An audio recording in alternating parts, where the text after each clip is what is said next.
may pumasok na kayo. Hello, magandang gabi. Kamusta kayo? Nag-alinlangan din ba kayo? O din, kaya nandito ako eh. Joke lang. Hello, ako pala si L2. Sa hindi pa nakakilala sa akin. At ang mas kilalang tawag nila sa akin is handsome. Wow! Hindi, joke lang. Pre, naka-video ka ako. Ay, sorry. Wala. So ayun no, nitong nakaraan, nagkaroon ng mga youth ng retreat kung saan ito ay silent. Kung saan ay kami nag-iwalay-walay, ang iba ay nasa Pasig dahil kailangan doon ng mga pogi at maganda doon. Ganon din naman sa Tagaytay, kailangan nila kami doon. Kasi wala silang masasaway, walang makulit. Ingay ba nung kasama ko sa dorm? Nagula-una na ng sharing. Nagkaroon kami ng tinatawag na Disciples Retreat. Ito ay silent sa loob ng halos 4 na araw. Pero kinaya naman, kahit dun sa dorm namin medyo hindi silent. Kahit medyo matitigas yung ulo. Kamain pa si Muno eh. Talog nga ako lagi. Nung morning naman, yung which is yung unang umaga namin doon, nauna kami magising. Lumabas kami, nagkape kami. Ang lamig, ang hamog. Sabi ni Nodge, grabe yung hamog. Zero ability. Zero ability. Kaya umaga pa lang, natatawa na kami dalawa. So yun no, bago ako mag-join doon sa retreat na yun, hindi na ako mapag-focus sa mga prayer time, kahit sa mga homily sa simbahan, sa mass, parang hindi na ako mapag-focus. Parang hindi nga rin ako mapagdasal, kahit na mahaba yung pagdadasal natin after so. You know, siguro, masasabi ko parang, totoo parang Holy Spirit, si Nodge. No? Kasi nag-aalinlangan na ako nung mag-yes eh. Nag-aalinlangan na rin ako sumama. Kasi parang ayoko sumama kasi parang mamaya patawag kami doon para sa orientation ng politiko. So, ayun, biglang nag-yes si Nodge. Biglang na sinabi sa akin, 2 AM ata yun eh. Nabi niya sa akin yun eh. Yung sabi ko, napa-yes na rin ako. Tapos nalaman kong mag-commute daw. Wala, lalo akong nagkalinlangan. Baka mawala ako. Paano niya yung pansol? Wala nang fit doon.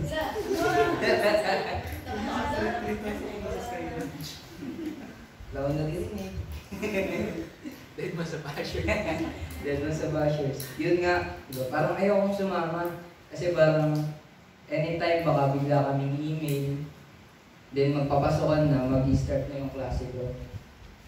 Then nahihirapan din naman ako mag-focus para sa personal prayer life ko. Bakit pa ako sasama, di ba? Parang sabi ko, parang useless na para sa akin. Baka hindi ko rin ma-apply or hindi ko rin, o wala rin ako matutunan, kumbaga. Dahil siguro Tuesday or mahabang araw din ako hindi nakaka-attend.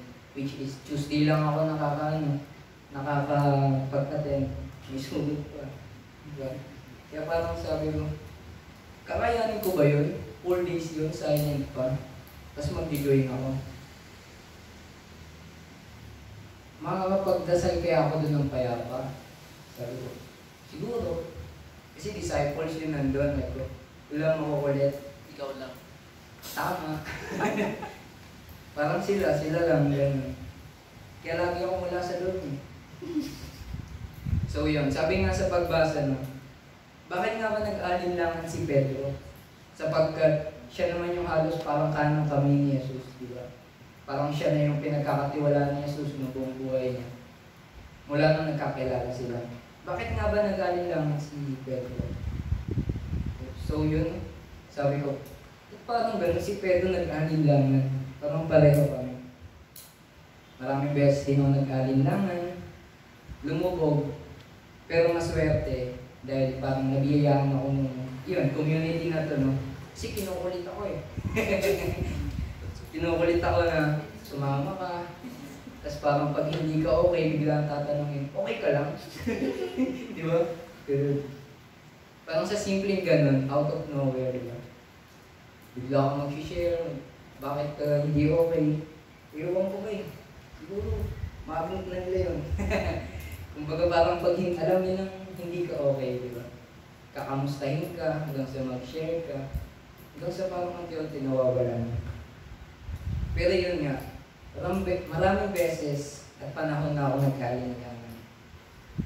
Yung tipong gusto ko nang bumitaw, or hayaan na lang yung mga bagay na lumipas. Pero si Jesus makulit. Sabi ni Jesus, huwag mong sukuhan, don't give up. Continue to pray. Kumbaga parang, grabe ka naman Lord, tinatamad ka nga yung tao eh. Kinukulit mo ba? Pero grabe, ganun pala kalakas si Jesus. Ginamit niya si Lord or si Nudge. Ginamit niya si Nudge para mag-yes ako. Then yun. Habang lumilipas yung araw doon, mas nakapag-focus, mas nakapag-pray ako, lumalalim yung pag-pray ko. Hindi gaya nung bago kami mag-join doon. Parang talagang lutang lang ako. Yan, nakaupo ko dyan, tulala. Yun, parang yun lang. Tao ko. Lord, nagsumbong. So yun, parang si Kuya Regner, nagbigay siya doon ng morning prayer, then nagtanong siya, paano ba ako makakatulong sa community? Ako mismo. No? Yung, how can I help?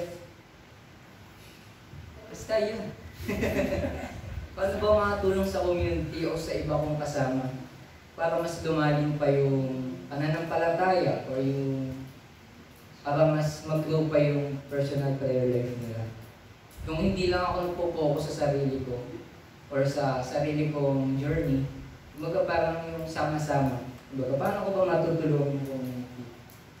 So sabi ko sa sarili ko, sinulat ko yun, baka di ko makalimutan eh.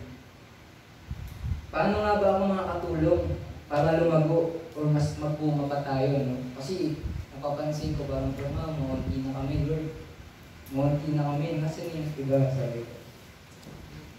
Hindi naman ako ganun kagaling mag-approach. Sa mga bago, kila Marco, kila Luis. Parang, ang hirap naman, Lord, ng tanong mo. Hindi naman ako ganun ka-approachable na tao. Pag may bago, ay lang, wala na ulit. Parang ang hirap. Then sabi ko, paano ba makatulong, Lord? Ako din ako magsalita sa harap. Ayun, gaya nito. Ba't na ako nandito? Sabi ko nga kila Father Bong, kila Ate Jared, kila Gabs. Kaya Gabs, pagtrabahuhin niyo na lang ako. Kaysa magsalita ako sa harap. Ayun yung lagi kong sinasabi. Pero wala. Ito ako ngayon. Nasa harapan. Nag-share na naman ako. Ay nako. Hindi, joke lang. Paano ba makakatulong? So nagtanong ako kay Lord. Lord, paano ba ako napunta ulit dito sa harap? At paano ba napunta ulit yung pangalan ko doon sa may schedule? Nag-backread ako. Sabi ko, ako pala nagsabi na baka pwede ako ng 26. Wrong turn. Then siguro, ito na rin yung sinasabi ng Lord na matuto ako mag-step out doon sa may comfort zone ko. Na maging mas matapang or mas labanan ko pa yung kahiyaan ko. Sa totoo kasi niyan, sobrang hiyain ko eh. Matigas lang ulo ko, pero mahihain ako. Siguro ito na rin yung unang challenge sa akin ni Lord. Kasi sabi nila, sabi ni Kuya Regner nun, kung walang challenge sa buhay, walang thrill. Sabi niya, tama naman siguro.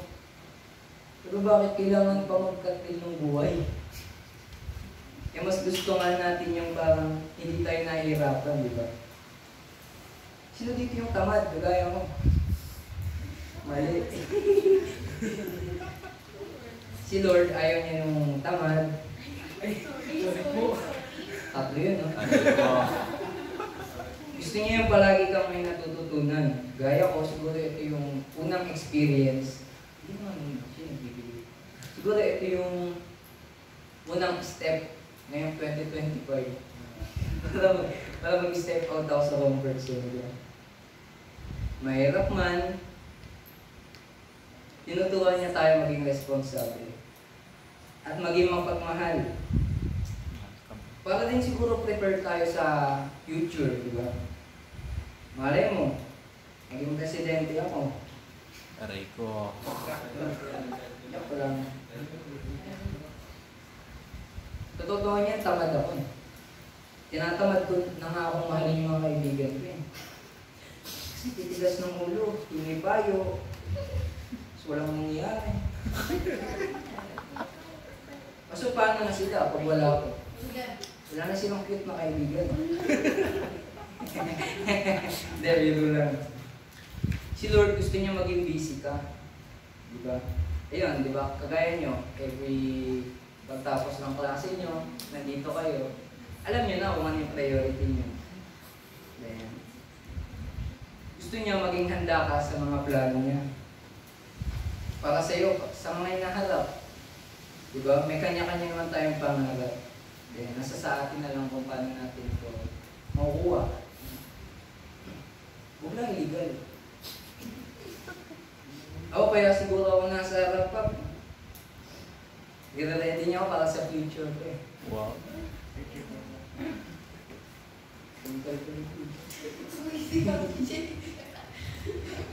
I-ready niya tayo para sa darating na panahon ay maging mas malakas at maging mas malalim pa yung pananampalataya natin. At mas kilala pa natin siya, mas makilala pa natin siya, di ba? Nang malalim at nang nasa puso. Wow. Hindi yung go lang tayo ng go sa agos ng mundo. Kailangan matuto at maging wais tayo. Hindi naman to para kay Lord. Para rin naman sa sarili natin.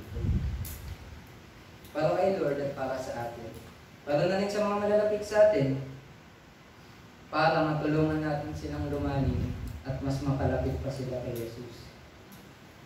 Kaya kung ikaw nakakaranas ng storm, may storm na yun. Bukod doon, ano pa ba yung mga storm yun?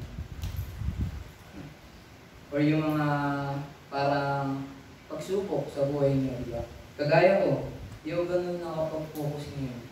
Siguro yun yung una kong storm.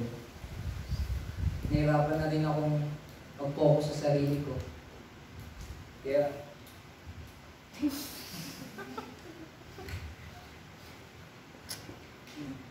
kapag nakakaranas ka ng storm, no, isa lang yung sinasabi ni Jesus.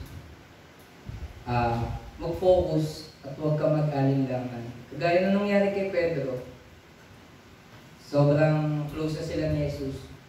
Pero dumating yung point ng buhay niya na nag-alinlangan siya. Lumubog si Pedro. Pero sino sumagip sa kanya? Si Jesus pa rin.